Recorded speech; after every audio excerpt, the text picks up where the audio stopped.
ขึ้นสู้ผู้หุบหันพอกระดวดผู้หรือน้ำขอกเทเลือดเป็นสายทานให้ความสุขแก่ถิ่นฐา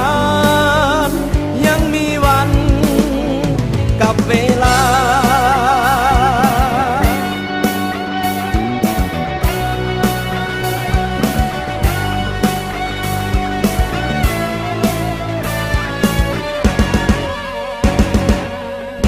มันเป็นหอยสีแดงสาดแสงทั่วแผ่นดินล้างทุกหอยมนทินทวินอยู่คู่โลกาเนื้อเป็นหอ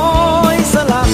ปักในใจปวงประสาชีวิตหนึ่งได้เกิดมาสมคุณค่าความเป็นคน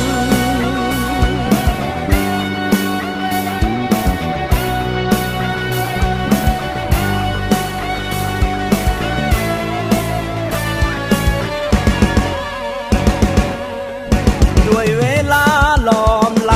ผ่านแปลวไฟฮอนแห่งย้อมด้วยเลือดสีแดงลูกหลานแทงเจ้าเติบใหญ่เกิดเป็นหนุ่มและสาวหน้านวลขาวผิวผ่องใสความอาจหาญเป็นประกายในตาคม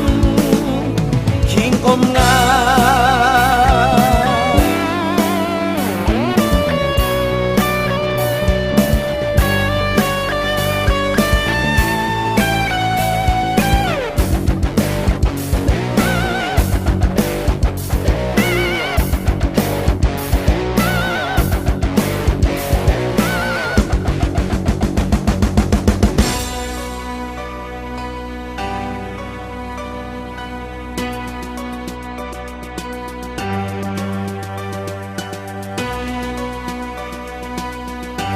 มันเป็นวันเว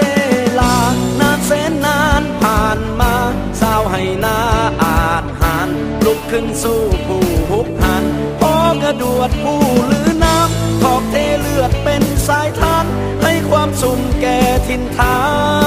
นยังมีวันกับเวลา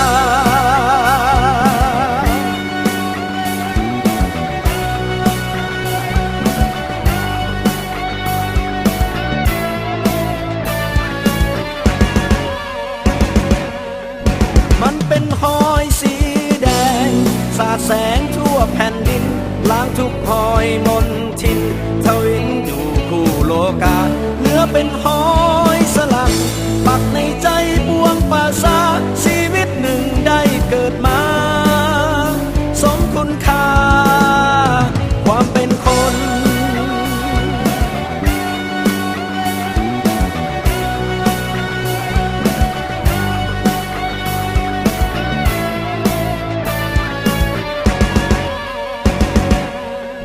ด้วยเวลาหลอมไหลผ่านแปลวไฟฮอนแห่งย้อมด้วยเลือดสีแดงลูกหลานแทง